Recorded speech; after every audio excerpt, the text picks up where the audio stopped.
Okay guys, so we're going to talk about consolidations in this video, and we're going to help you to decide whether we're going to be bearish or bullish in a market during a consolidation, or if we have another way of looking at the market. Let's get right into the video.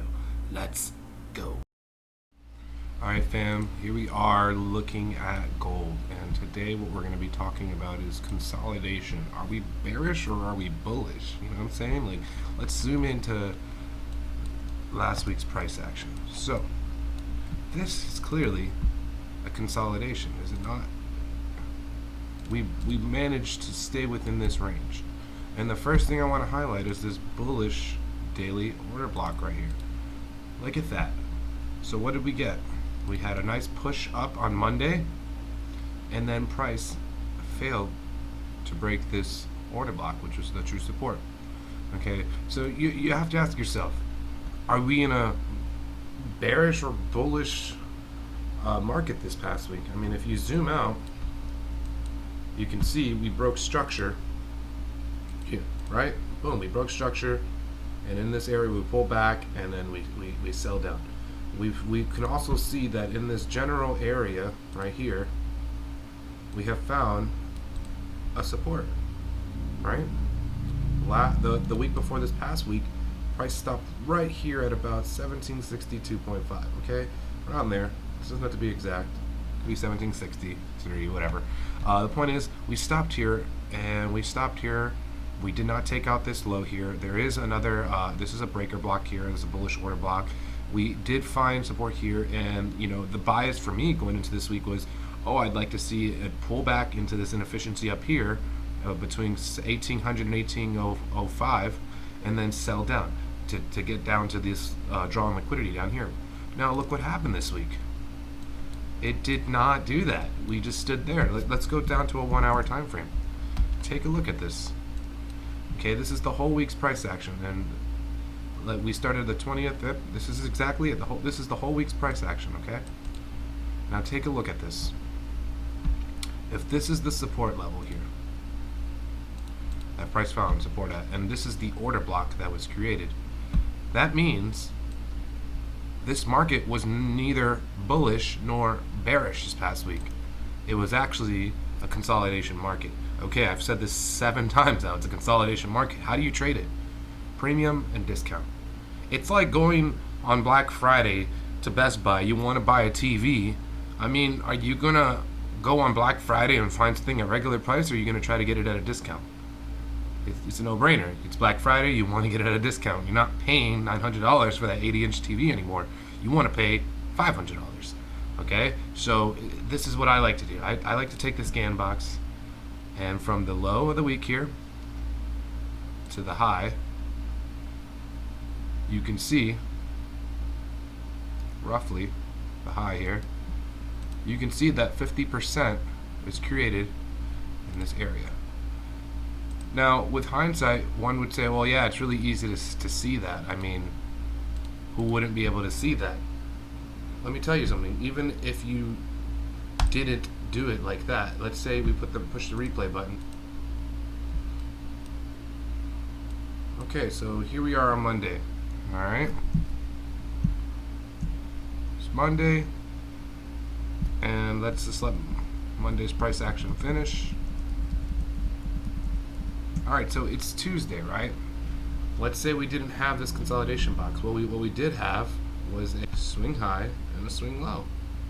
So if you were short in the market, you can actually, instead of using a GAN box, you could use the fib levels. Well, would you look at that? We were in a premium. Okay. Now the point I'm trying to make to you guys is, what you can see is that this high was the high to beat if it wanted to go bullish. Okay. This was Friday's high from the previous week. So if they wanted to go bullish, this high would have to be beaten. Now on Monday we find a perfect buy entry, and we took this buy this past week. Okay, we did take this buy because we were bearish on the week, and what we wanted to see is a buy to sell in this region at this bearish order block at 1788. This is the general area we were looking to short. We didn't actually want to see this high taken out, and if it was taken out, that's fine. They would have been going for this liquidity here at this fair value gap. Now, the point I want to make very, very clear to you guys is once Tuesday's price action was done, look at what you got here. you have yourself, we failed to reach this area. We actually touched the wick right here. That was it. We touched the wick right here, and then we failed to beat. We exited our trade right here. Now, what happened there on the next Tuesday? It gave a nice ICT optimal trade entry, 79% fib level, and we went short in here. Very, very, very easy trade. And at this point, we had assumed as short-term traders that we had caught high of the week. Now, this is where it gets tricky, guys. That wasn't it. The week didn't end up finishing like that. If you look on, let's take off replay. Look what happened. Look at this right here.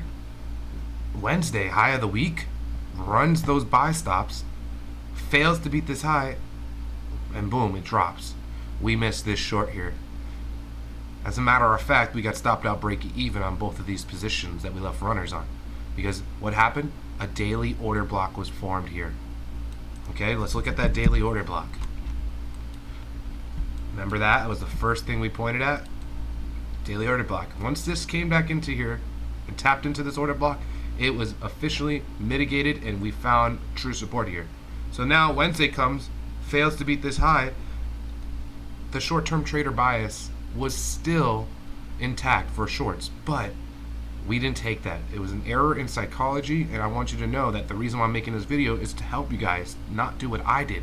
I got short here because I thought this was high of the week on Tuesday, but it turns out that they wanted to run these buy stops and then reject here at the 1794.5 level and then short. From there on, your short-term trade would have been great, but still, you could only sell it to 1773. And within this golden zone here, between the 50% and the 62%, you know, this is where you would be taking profits. So at that point, go back to the 1 hour, fam. You can see that in a market like this, you cannot play the trend. You can only play the premium zone to discount. Okay, so let's go ahead and just put that on the screen. Okay, guys, here it is.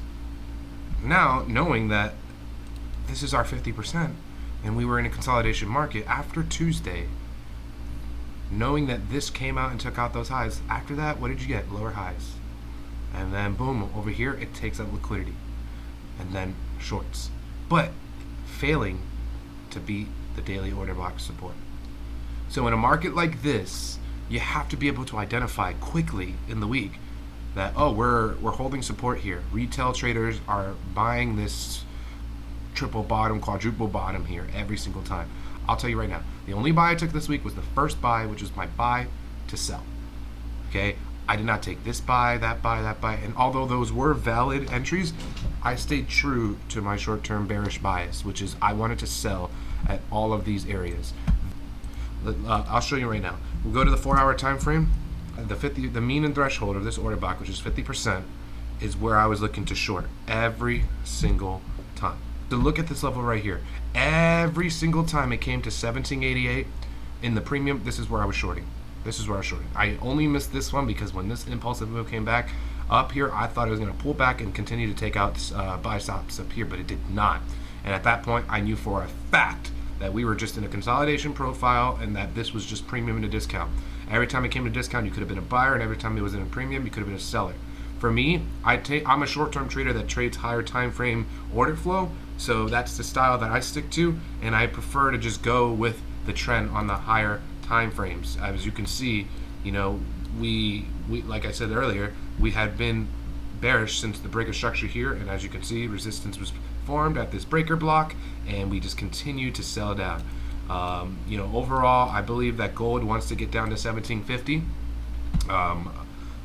And I have my reasons for that due to there's a large inefficiency in price here at 1750, and I will go ahead and show you that on the daily time frame. So if we look at the daily time frame right here, you see that we have still yet to fill this full value of this fair value gap, and there's a breaker block here and a bullish order block. I'd like to see the 1750 level filled, and I think gold will now push up, if anything, into a premium and sell down to 1750 for the week. So okay guys, that's how you trade the consolidation profile. You don't have to think bearish or bullish, just think premium and discount. It's that simple. If you found value in this video, please like, comment, and subscribe and share with all your friends. I'm really looking forward to seeing you all in the free Telegram group as well. That'd be great to answer any questions and get you in touch with other profitable traders. So until next time, I'll see you later. Let's go.